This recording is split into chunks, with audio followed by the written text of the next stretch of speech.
Okay, and there are two people in the waiting room. Okay, now they're going to join us.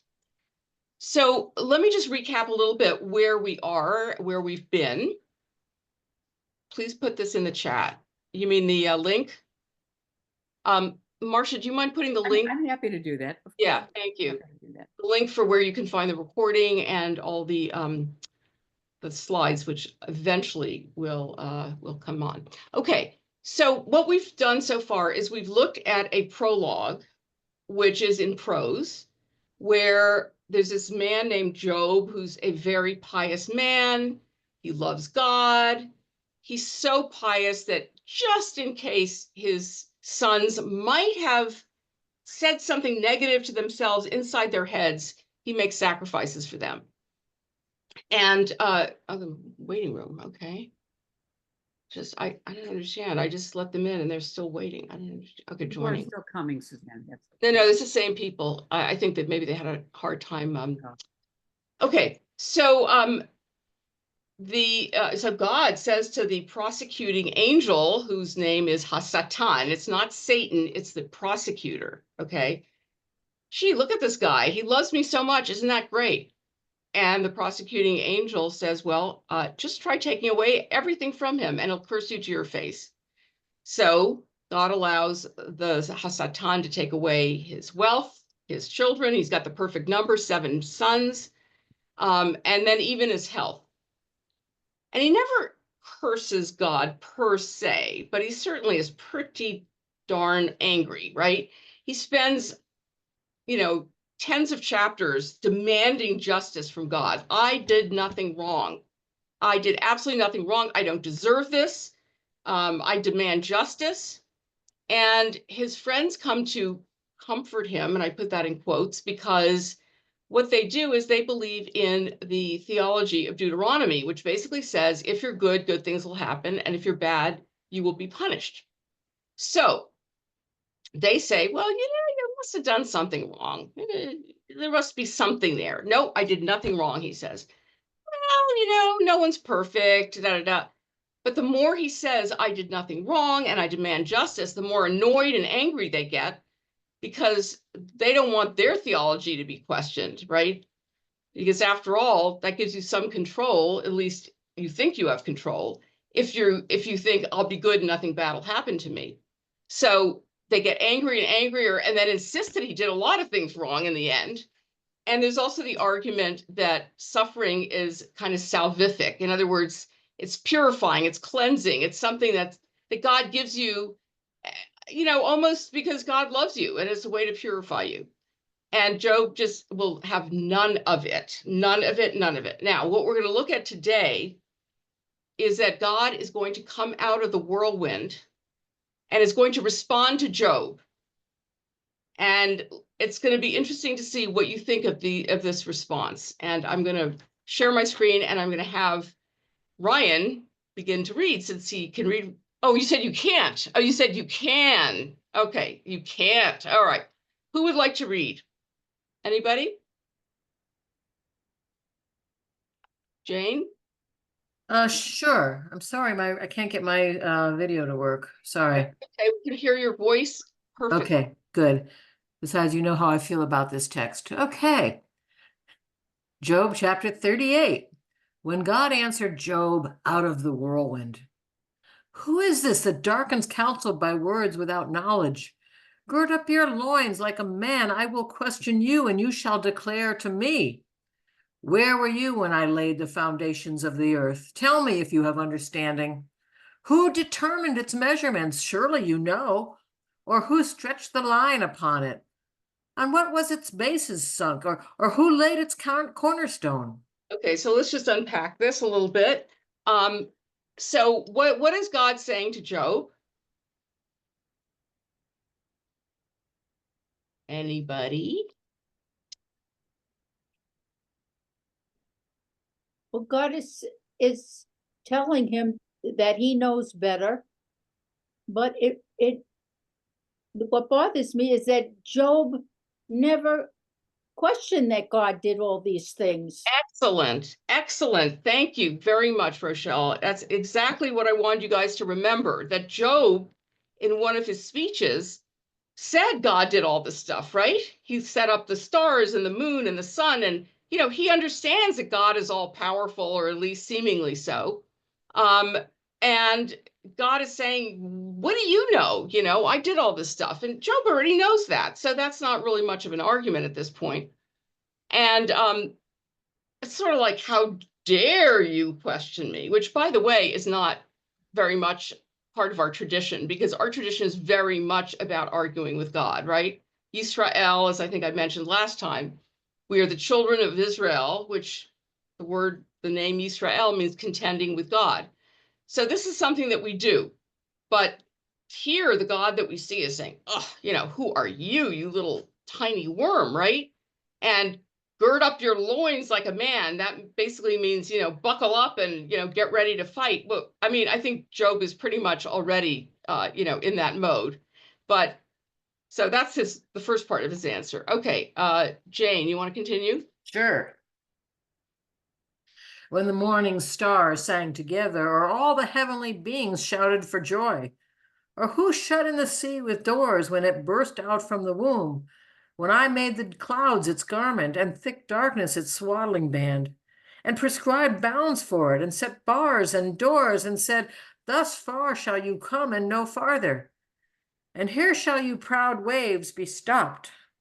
So you've got this sense that there's a lot of energy of some sort out there, right? This darkness and clouds and all that. And God is able to keep boundaries, right? So things don't overflow.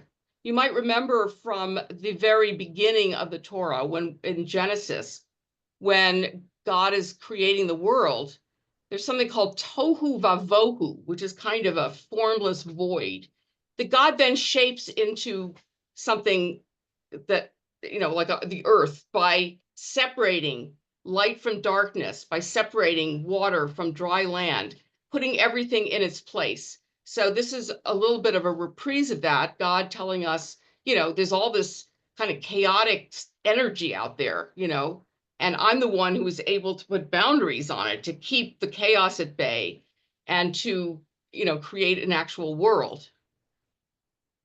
Keep going, please. Sure. And I'm getting there. Sorry, I'm having trouble with my computer. Hold on a second. I got it. Okay, I got it.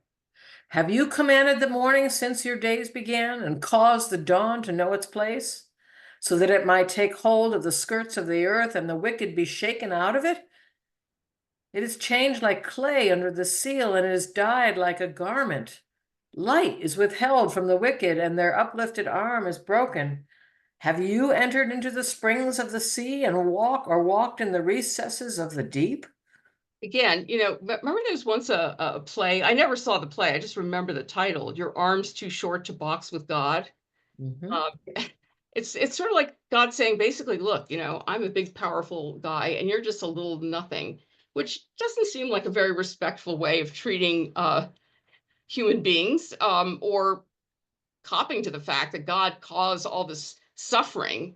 And Job is certainly within his rights to want to know why. And we'll see if God ever tells him. Okay. Have the gates of death been revealed to you? Or have you seen the gates of deep darkness? Have you comprehended the expanse of the earth? Declare it if you know.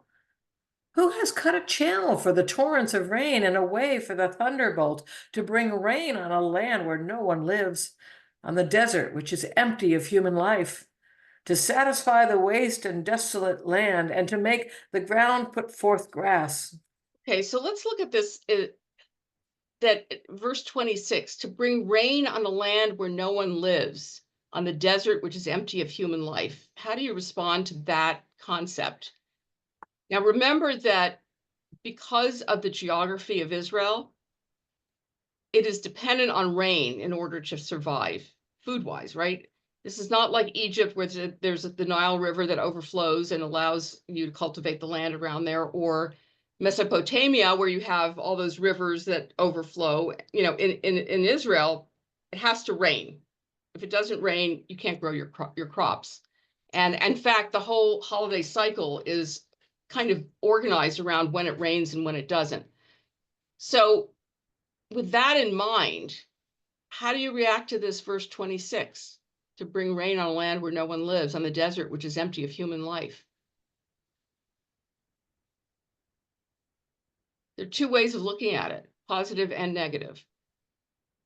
What would be the positive? Thank you, God. That helps. Yeah, I mean, God, is in charge of this huge universe. Start with the earth, right? And there are places where there's no, maybe it needs rain for other reasons. Who knows? God, is busy. God, Sylvia, go ahead. Yes, thanks. Oh, wait a minute, wait a minute, let me get this mute.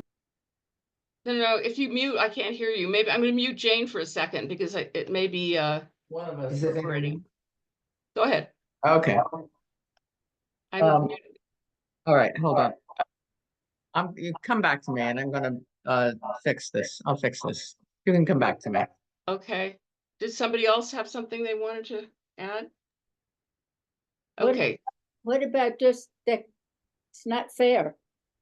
Yes, that's the other side of this, that wait a minute, we need rain here in Israel, and you're bringing rain to a place that doesn't need it. Like, what is that about? I mean, that could be a real sort of metaphor for this injustice that Job has been suffering, right? So there are very different perspectives on this speech, which we'll see, shortly. Some of the critics who've written about it, or the scholars who've written about it. It's not, there's not one way to read it. I read it my way, which is not the way a lot of other people read it, and we'll talk about that when we get there. Oh, Sylvia, if you're in the same room as Donna, that's maybe why it was. That's right. That is right. I just wanted to also add that the it feels to me that this is just sort of a complete reference to creation, when that God provided rain on a land where no one lived so that people could Ah, live there. oh, That good, nice. this is a foundation. This isn't like wasting water because people are thirsty somewhere else. That was just a Oh, thought. nice. Okay, that's a third way to read it. Thank you, Ria. You have to unmute. Rhea, you have to unmute. Okay, There you go. forgot. Okay, this is so much more than the creation story in Genesis. This is it's just enormous, and it needs to be set in a poetic, musical kind of a surrounding to say these words. Look at all of this. It expands the relationship that God has to creation. Nice. And so I think it's more than just say, look what I've done. You haven't done these things. I really feel that this has some, I don't know if you call it metaphysical concepts in here. Mm-hmm. Yeah. Nice. Yeah, nice. And we can't take it lightly, like ha ha ha ha. No, definitely not. This is a powerful force here. Yeah. Definitely. Thank you. Thank you. Sylvia, did you want to try to? What's that? No, I was asking Sylvia if she wanted to try to unmute and. Okay, she's walking over to Donna's. Okay, Okay. go ahead. Can you hear me now? Okay. And no, I don't think I have much to add, because people have said some brilliant stuff here, except to say that I think that verse 26 is maybe a foreshadowing or a hope that we will be able to live in the land, even though there's desert, because Great. we'll be getting Okay. I love all these explanations, because I hadn't even thought about that. So wonderful. Okay, let's go on. Jane, I hope you're ready for the next. Oops. Wait, where were we? Yeah, next one is this one. Okay. Can you lift up your voice to the clouds so that a flood of waters may cover you? Can you send forth lightning so that they may go and say to you, here we are? Or who has put wisdom in the inward parts, or given understanding to the mind? Who has the wisdom to number the clouds, or who can tilt the water skins of the heavens when the dust runs into a mass and the clods cling together? So more of, God being in charge of nature, basically, which of course is very different from the pagan understanding, right? The pagan understanding is that they're little gods who represent all the different forces of nature. And here, God is in charge of everything. So Suzanne, would you say that that's actually the point? A big piece of why the book of Job, who's not a Jewish man or anything, is included in our canon because of its depiction of moving paganism and the power of. I mean, is this Hmm. one of the reasons why it's even in our canon? Well, I mean, I think that that's pretty clear from the beginning of the Torah, that God is in charge of everything, right? The Right. sun and the moon, and those are things God placed in nature. I think the reason the book is in there is as a counterpoint to Deuteronomy. And we'll see it by the end, it's very clear that there is no clear theology that you can tack on to this book. Every time you think you've figured it out, it's been undermined. That'll be very clear with the epilogue, which we're going to do next week. But I think this is really a kind of in dialogue with Deuteronomy, which says, if you're good, good things will happen. If you're bad, bad things will happen. This is not the case here at Ah, all. I see. But it also doesn't really explain why people suffer who are good, because this is a very specific case. This is a case where God wanted to know, can someone love me even if I don't give them anything and I take everything away from them? And so that maybe explains Job's suffering, but it doesn't explain anyone else's. That's right. I mean, I would also say that there's a way to look at this, like even though it was random and it wasn't because it was deserved, because God was the puppet master in Job's demise, then that's in a way this reinforces people that erroneous notion, God gave me cancer. God did this to me. I didn't do anything wrong. I'm one of the people that God Right. decided to play with. That's very troublesome. Oh, yeah, absolutely. This is a very, very, very troubling book. And we'll talk more about that next week because of what happens in the epilogue. Right now, so far, Job has said, I demand to know why this is going on. So far, I haven't heard anything that indicates what really is happening to him. Have you? No. Now, the reason, I mean, the technical reason is that the prose prologue that we read was written separately from the poem. But that doesn't matter because somebody put these two things together. So we know why Job is suffering. But so far, God hasn't said a word. Well, I made a bet, right? So far, all that God is saying is, I'm a big, powerful man. I mean, energy or force. And you are just a little worm that doesn't deserve to even open your mouth. Okay, let's see what else he has to say. Go ahead, Jane. Almost done. Can you hunt the prey for the lion, or satisfy the appetite of the young lions when they crouch in their dens or lie in wait in their covert? Who provides for the raven its prey when its young ones cry to God and wander about for lack of food?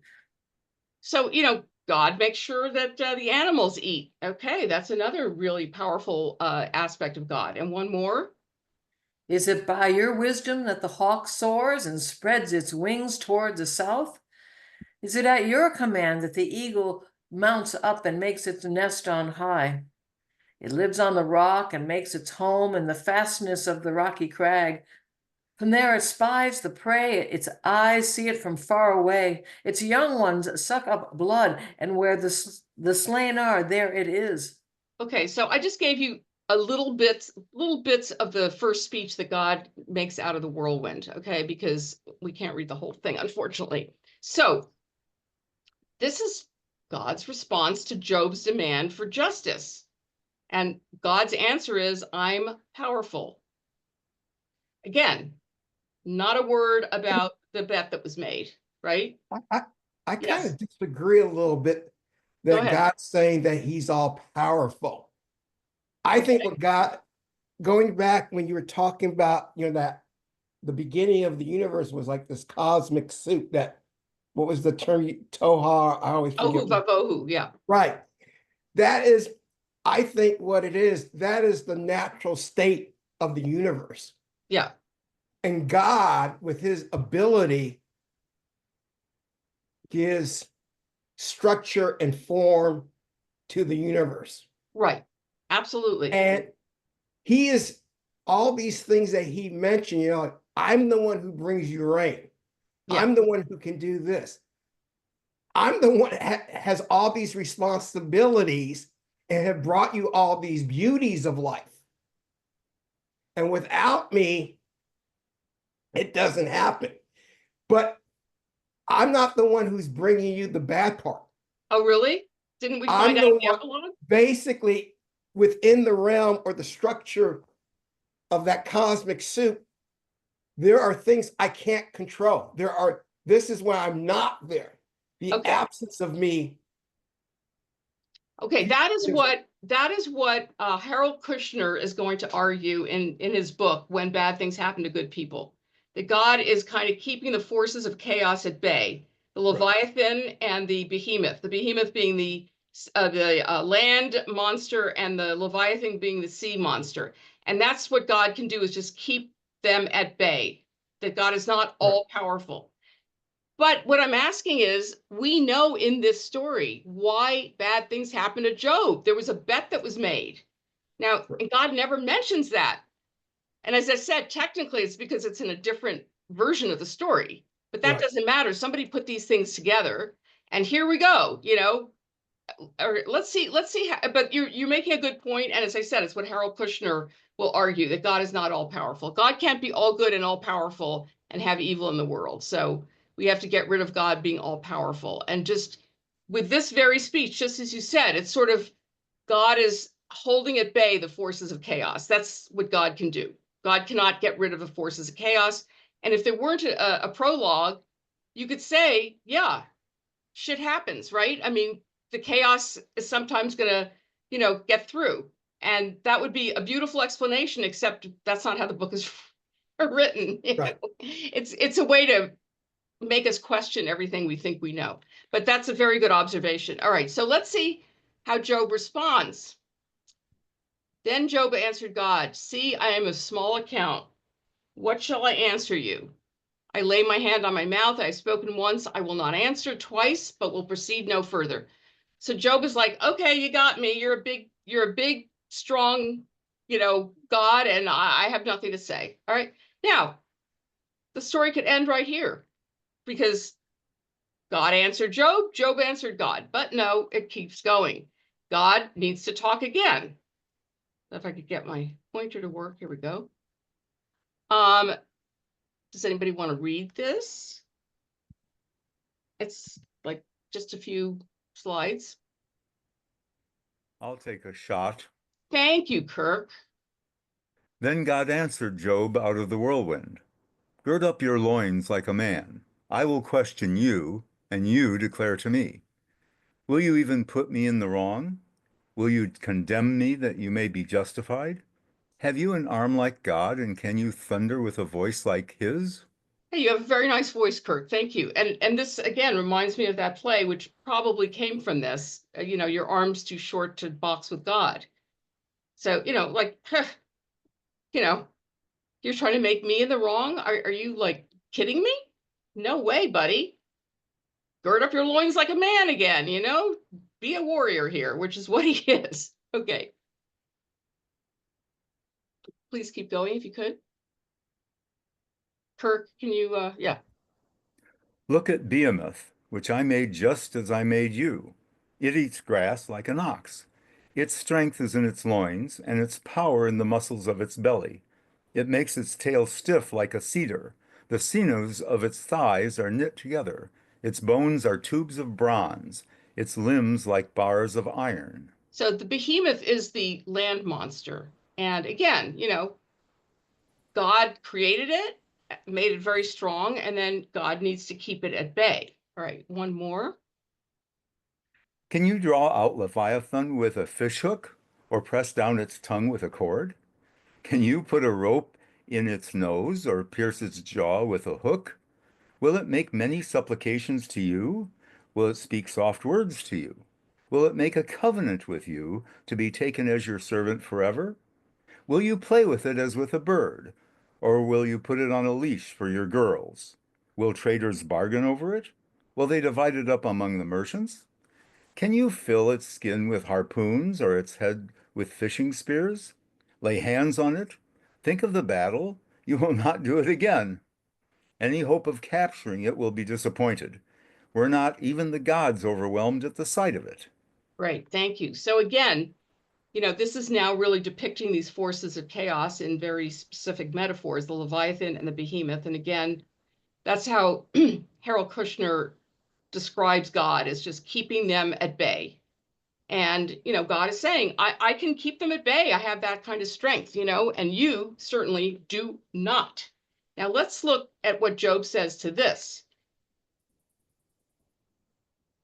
Do you mind reading this? Kirk, do you mind? Oh, I'll go right ahead.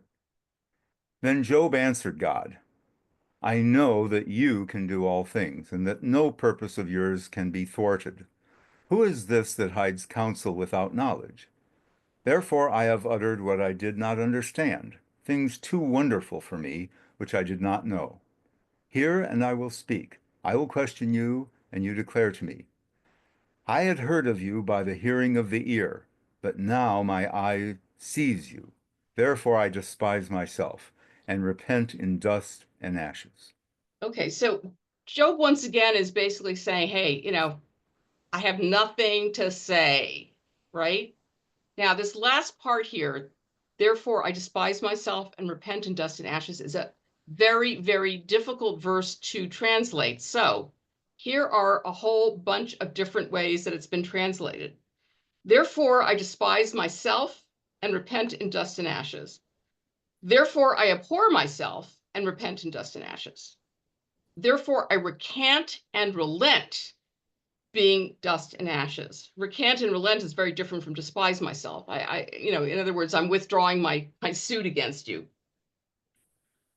Therefore, I will be quiet, comforted that I'm dust. So not so much despising oneself. Therefore, I melt in reverence before you, and I have received my comfort even while sitting in dust and ashes. So again, very different kind of translation here. One is he's repenting. The other is that he's being comforted by what God said. All very different ways of understanding how this interaction took place. Therefore, I retract my lawsuit and repent of dust and ashes. I reject, but I'm comforted over dust and ashes. Therefore, I reject my words, not himself, but his words, and I repent in dust and ashes. Therefore, I despise and repent of dust and ashes. So you can see how difficult it is. And the book of Job, as I think I mentioned at the very beginning, has a lot of words that are very hard to translate that don't appear in other places in the Bible.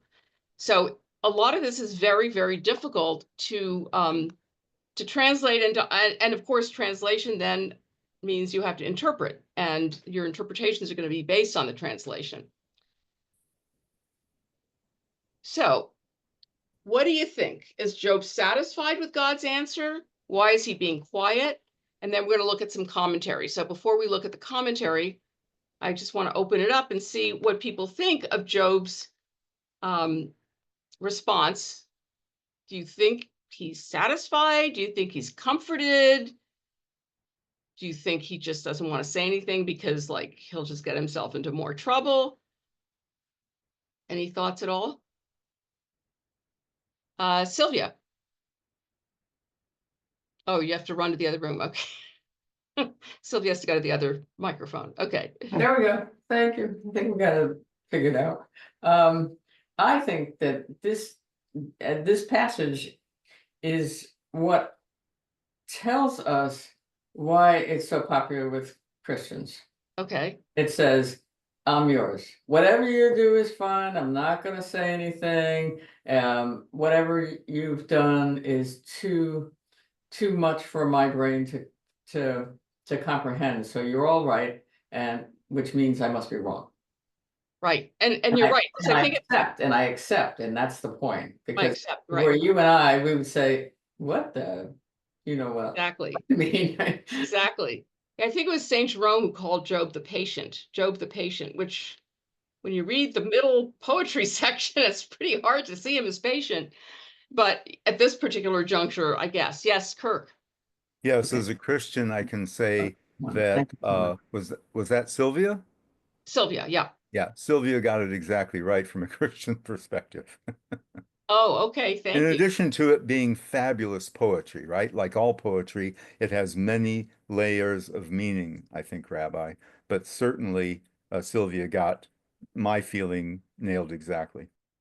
Okay, and that really is not the Jewish way, to say, aye, sir, whatever you say, I accept. All right, let's take unless anyone else has a comment, let's take a look at some of the commentary that's been written about this. Okay, so Arthur Peake. It is the vision of God that has released him from his problem. His suffering is as mysterious as ever, but plain or mysterious, why should it vex him any longer? He has seen God and has entered into rest. But since we know God, we can trust him to the uttermost.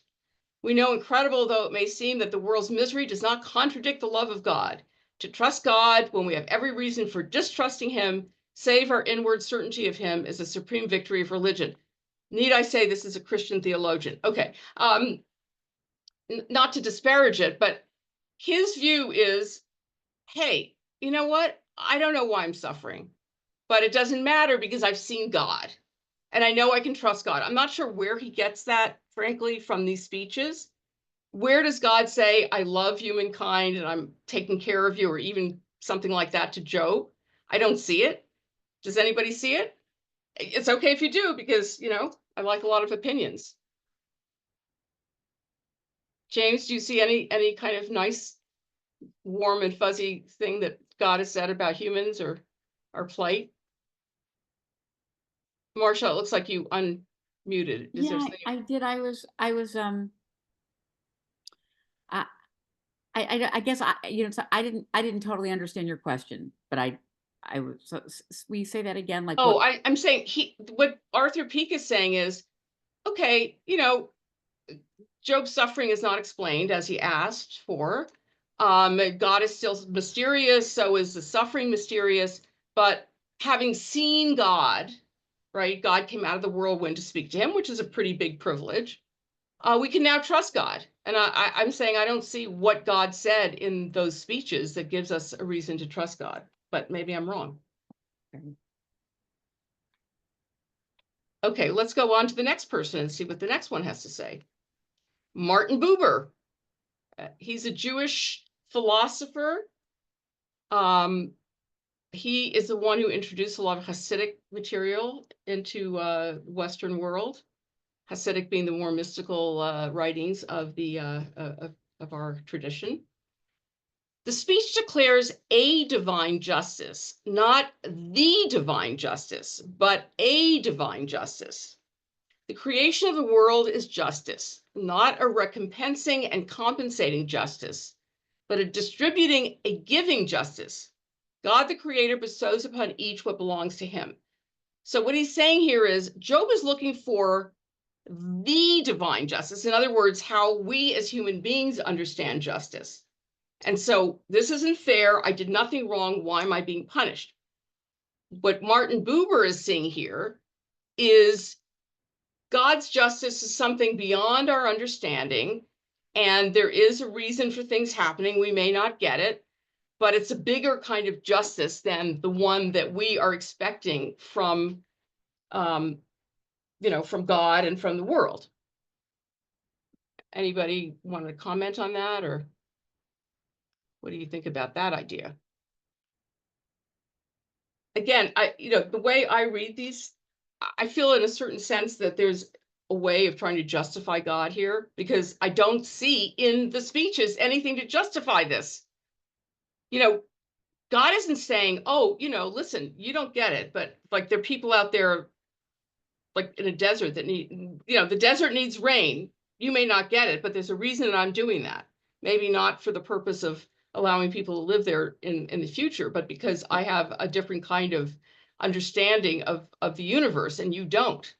So, It seems to me, yeah. it seems to me, Suzanne, that this is a template for people to understand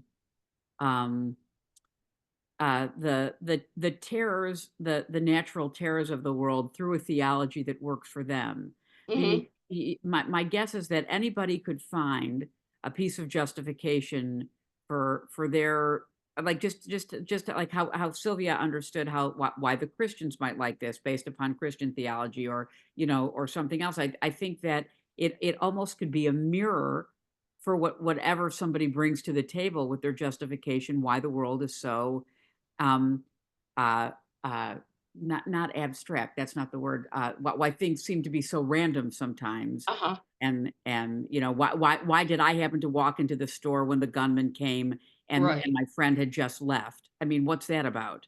Do you know what I'm saying? Yeah, So absolutely. I think you're right. I think there's a lot of projection here. I mean, I don't, I mean, again, that verse about the water falling on dry land, that where nobody lives, it could be about the future, but it could also be, you don't get it, but I need to put water there for my own reasons that you don't understand as a human being. So therefore, there's a whole bunch of stuff out there that you don't understand. So there is a justice to it, but it's not the one you adhere to. Jane, Sorry, I gotta say something. please. Um, First of all, be careful about saying the Christian point of view, because I'm sorry. I'm yeah, sorry. all I'm right. sorry. But I keep thinking about the fact that you said this is a response to Deuteronomy, which I was also taught. For me, all of this is, the whole book is saying that you want some theological response to why this happens. You want some logical reason why it all happens. And it leaves me standing in the face of mystery of life and the Mhm. universe and the mystery of God. And I don't then say, oh yeah, but I'm going to trust God anyway. I can't even go there. Yeah. It's all much bigger than me. It's hard to believe something's bigger than me, but the life and the universe and God and everything. And no, as you said, this book blows away all theologies. There is no theology out of it. Good luck with that if you want to find a theology to answer this. I'm done. Good point, Jane. And I do want to apologize again. Yeah, we don't want to brush all Christians with one way of understanding things. We don't want to do that with Jews or with Muslims. There's a range of understandings in Christianity, just there as there is in Judaism. So yeah, I'm guilty. Guilty as charged. Rochelle, go ahead. It just occurs to me that God is pictured a certain way here, because it never says that God is in charge of butterflies and flowers and gentle things. It's Mm, all pretty, it's all pretty powerful and somehow ugly. good There's point. nothing gentle in the description of what God does and who he is in this. And it occurred to me while we were listening to that it's not the kind of God that I picture. Thank you. That's a very good point. It's all about God being a big, tough guy, and Job just being, a little weakling who has no business questioning him. Great. All right, let's see who else. Leo Perdue, Behemoth is a creature whom Yahweh, so the scholars refer to God as Yahweh, which is taking God's name, which is the Hebrew letters Yud, He, Vav, He, which we're never supposed to pronounce, and they pronounce it as Yahweh. So that's God. That's the God of the Bible. So Behemoth is a creature whom Yahweh has made, and who in the theopoetic realm of myth and ritual symbolizes the power of chaos. One of the functions of the Behemoth section is not to assert that God wreaks havoc in creation, but that the powers of darkness are mighty and fierce and must be intimidated and confronted to keep the world from entering the realm of oblivion. God limits but does not eliminate chaos from reality. Let me make a point about that. It says that God limits but does not eliminate chaos from reality. So the question is, why wouldn't God eliminate chaos? And there's a story in our tradition. We call our tendencies as human beings the Yetzer Tov and the Yetzer Ra, the tendency for good and the tendency for bad. The tendency for Ra, for bad or evil, is basically like the forces of chaos. So one day, the rabbis decide to trap this Yetzer Hara, the bad inclination. They trap it and stick it in a box or something. And then nobody has a baby, nobody builds a house, nobody sows a field. I mean, nobody creates art. In other words, the forces of chaos can be transformed into something good, something creative, or it can be transformed into something evil. The question is what we do with it. So that's why my understanding is that the forces of chaos are not eliminated, because then things would just be too black and white, predictable, all of those kinds of things. So God just keeps the forces from chaos from overwhelming the world, but they're still there. Yes, Julian. Thank you. There's three things I'd like to share. One is something you said earlier, and two are from this. So earlier you were saying that Satan isn't the heavenly prosecutor. No, but he is. He is. Ah, Yeah, I said he wasn't the devil. oh, okay. Thanks for clarifying. Yeah, I'm glad you asked the question. No. It's apparently, later, I think in maybe the medieval period, I can't remember exactly, but there, that particular figure is turned into the devil. But in our tradition, he's just the prosecutor. Oh yeah. I'm grateful for you clarifying, because it was one of the hangovers from week one. I forgot Oh, to mention last week. I'm glad you asked finally. Yeah. Thank you. And then from this, there's two concepts that it makes me think of. One is less direct, but I'm giving it as background to explain the second one. So the less direct comment is that there is a concept in Jewish spirituality that things happen as a repeat, that there's an initial thing and the same thing happens and repeats at many different levels. So it could be like the exile from Eden, but also to do with evil. Mhm. And the other comment that I've given that as background to is that there is an idea, I don't know if it's a universal idea, but there is an idea that there is evil within God, that evil is part of God. It may be like a very minor part, or like a shadow, that the subconscious or something like that. And we're putting human metaphors to something we can't understand. But so it could be that drawing these things together, it could be that this kind of, by creating a good, it also necessitated the creation of evil, because when you have one thing created, each thing is defined by its opposite. So it could be that even within God, which we can't understand, it might be true even at that level. And then Yes. this repeats at the conceptual level. And then, so we have to have this sort of chaos and darkness once we have, or even before the creation, in the void that God fills with creation. You could Right. argue the void itself, the darkness, seems evil to us. And then another repetition. Can I just comment on that? So the Sure. chaos, the primordial chaos, the tohu vavohu, is the material from which God creates the world, right? So the point is that, yes, everything is within God. We don't say there's a devil outside of God or evil outside of God. We see it as evil, as you said. It may not be evil. It's just how we perceive it, but it's all within God. And God, has to work from this chaos, or, that could turn into evil if not directed properly. Yes, it makes complete sense what you've said. Just to add, so what I was saying is, it could be that these monsters are another repetition of that kind of conceptual evil Yes. darkness, and then again, the snake or the serpent from Eden is another repetition of the same force or the same idea, but on a kind of lower level. And then when we eat from the tree and sort of bring the serpent into us, we bring that evil instinct into us. So again, it's a repetition of the, so we've kind of, what was separate, the good and evil, becomes mixed. But it had to exist, but Yeah. it repeats its existence on many different planes of existence until the lowest level, where it enters our consciousness itself, following the eating from the tree. So it's just the same theme plays out again and again, but on multiple ways, Right. diluted a bit each time. Good. Well, that's a very interesting theology.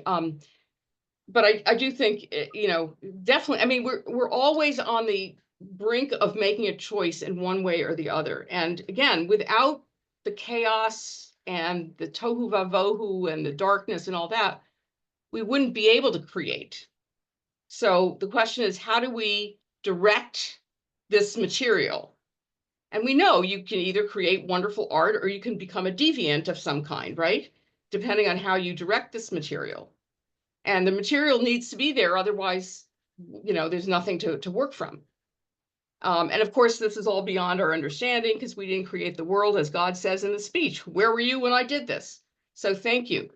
All right, so here, you know, the question is, can Job see this as a new revelation, which would allow him to praise the God who either provides a place for chaos in the world or is not powerful to remove it from reality? This becomes a fundamental question of the book. What we're going to see next week when we complete this is, has this changed Job?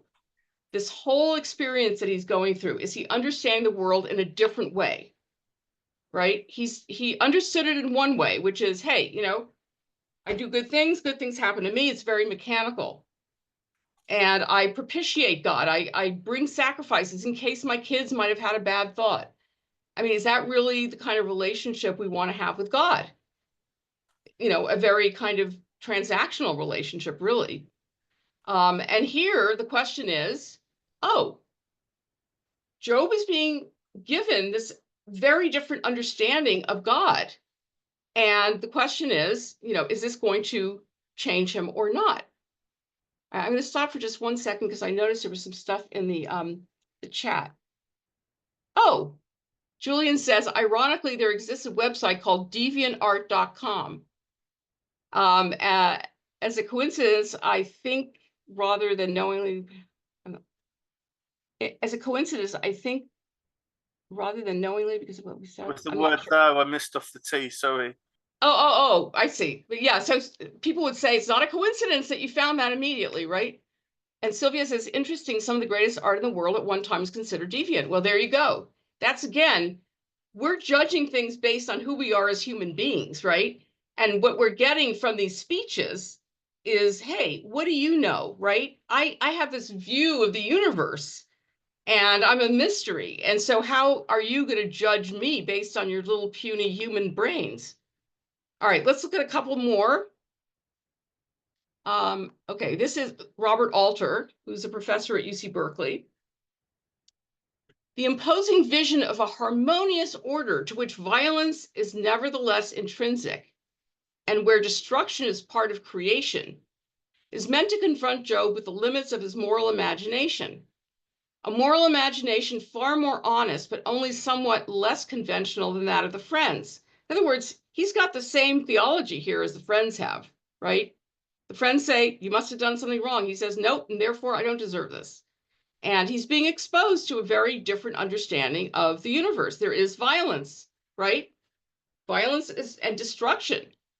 Like, how do you grow something from seed? The seed has to be destroyed in order for something to grow from it, right?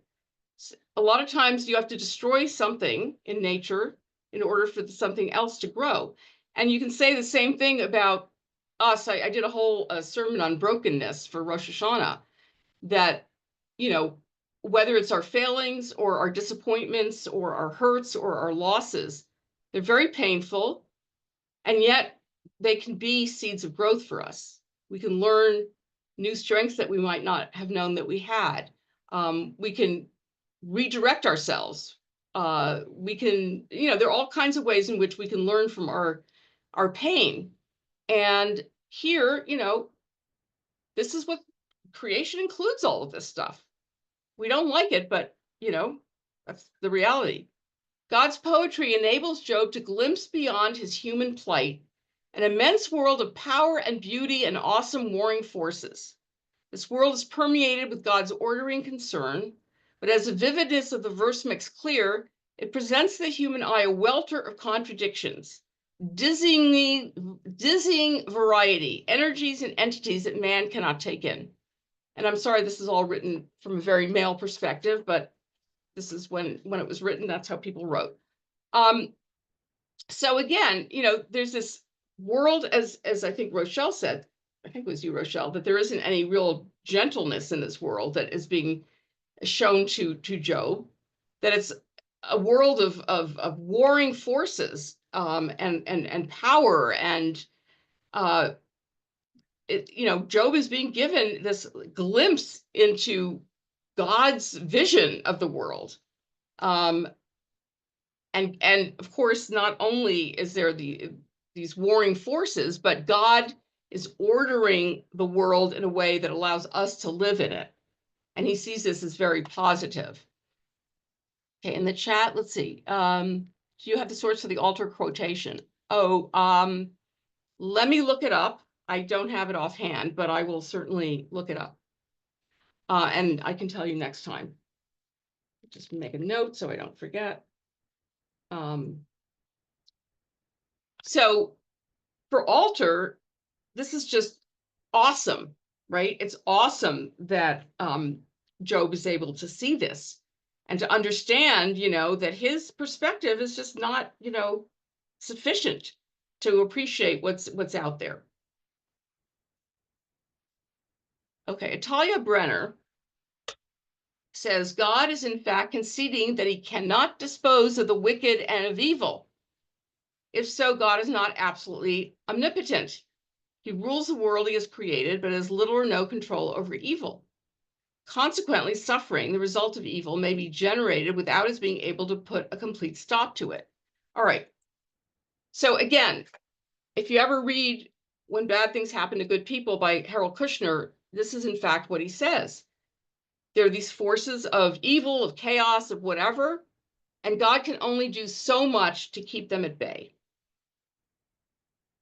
Okay, that's a certain vision of the world, fine, except what bothers me about this is we know why God did what God did. It is not a mystery. God made a bet with Hasatan, and why doesn't God fess up to it?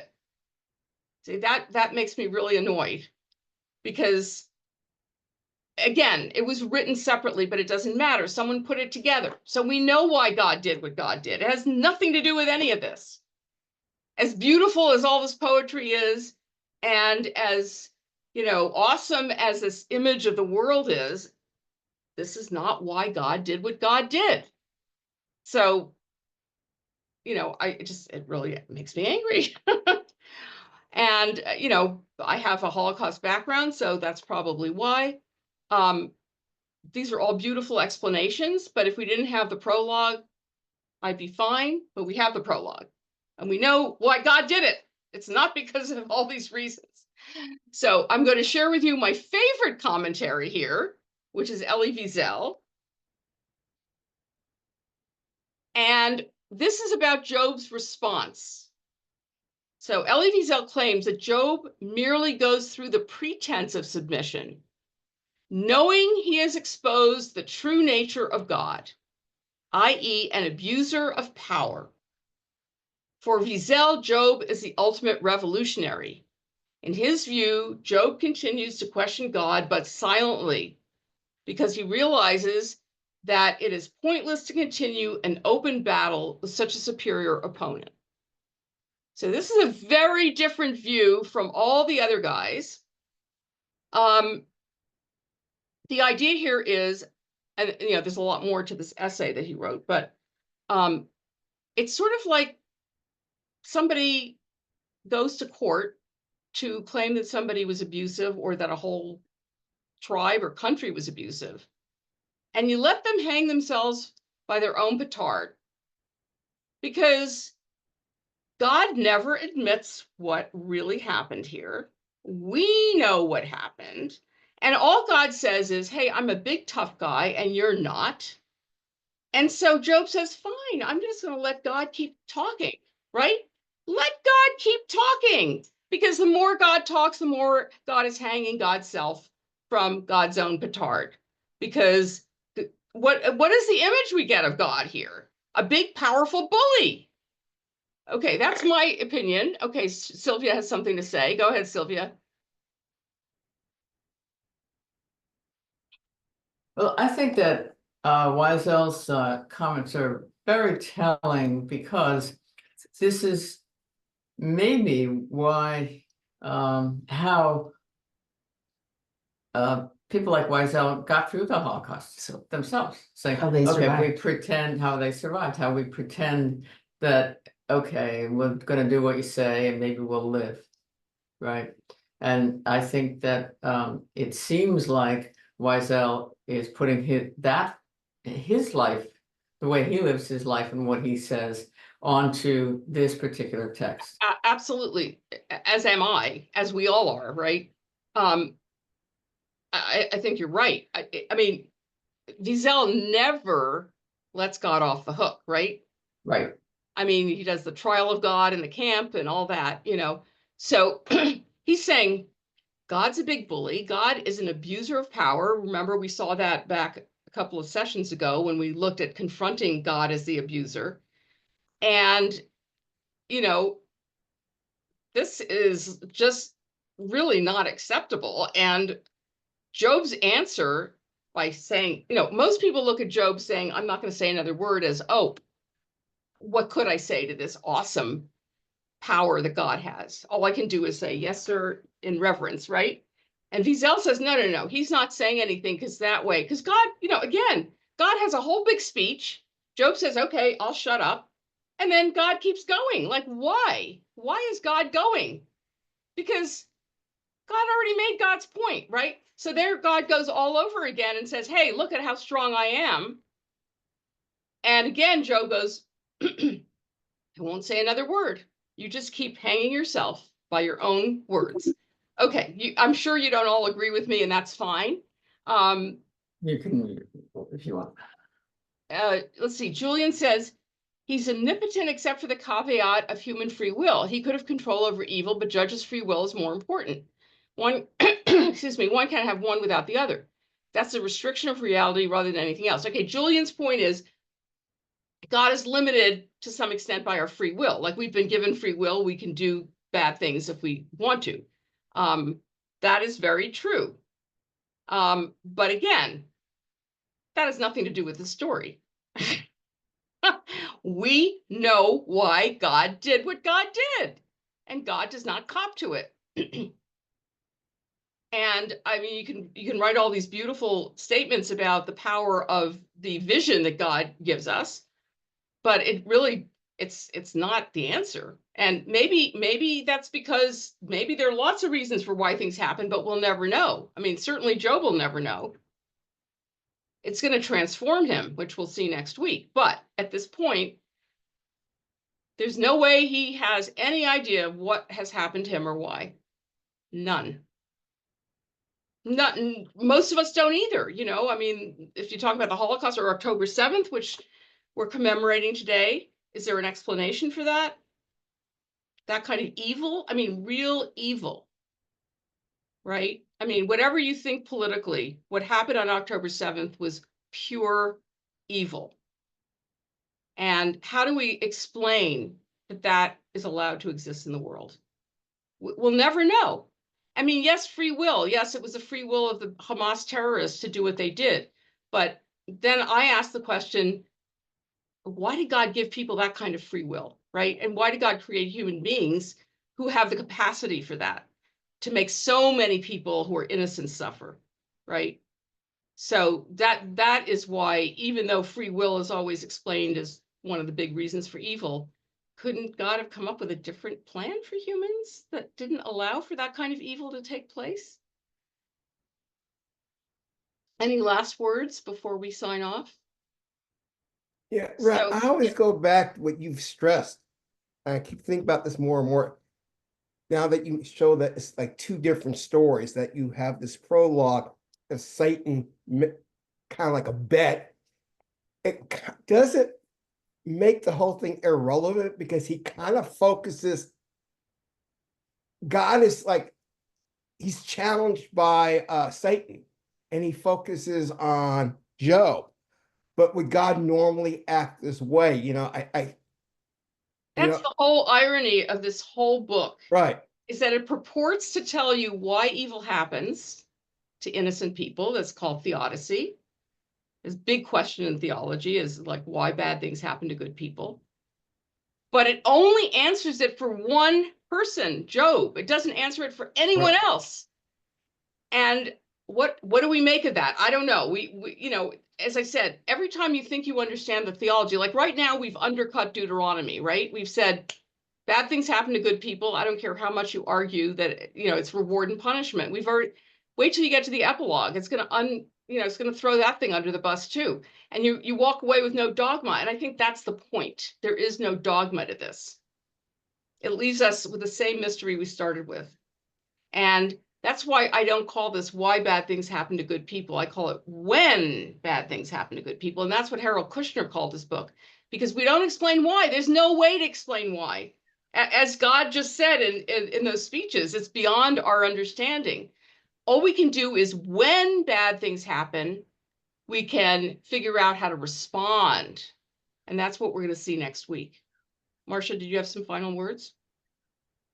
No, just thank you for this great teaching. It's very thought-provoking and perfect for today. Thank you. Thank you. This will be recorded, and Rabbi Singer's last class will be next Monday.